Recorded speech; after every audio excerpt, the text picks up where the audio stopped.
Rwanda, dernier protagoniste et non des moindres, le président Paul Kagame. Nicolas Normand, quelles sont ses motivations profondes? Est-ce que justement il veut aller jusqu'à la capitale de la RDC? Cette question est importante. C'est l'acteur principal puisque c'est lui qui a déclenché le conflit, c'est lui qui a envahi le Congo-RDC. Ses motivations, c'est de revoir, à mon avis, d'une manière ou d'une autre, les frontières établies par la conférence de Berlin en 1885. C'est-à-dire qu'il a une visée territoriale de prédation sur l'est de la RDC. Alors bien sûr, aujourd'hui, on ne peut plus changer les frontières aussi brutalement, même si Poutine essaye de le faire dans le cas de l'Ukraine.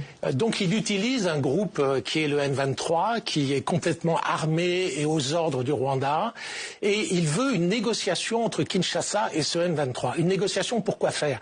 Pour que le M23, qui représente le Rwanda, ait une tutelle et administre cette zone pour le compte du Rwanda. Donc il veut en fait dominer cette région de l'Est de la RDC à travers ce groupe armé. C'est clair.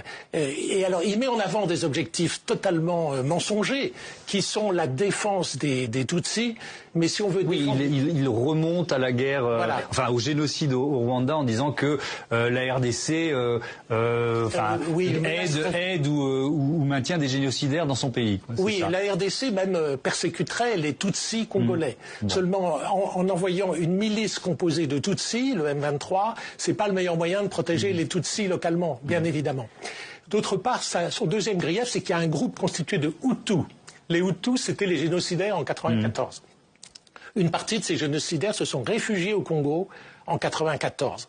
Ils ont eu des enfants probablement qui forment aujourd'hui le groupe qui s'appelle FDLR et selon Kagame, ce groupe menacerait la sécurité du Rwanda. Et ça, vous nous dites que c'est un prétexte? Oui, c'est un prétexte parce que tous les spécialistes estiment que le FDLR ne menace pas réellement la sécurité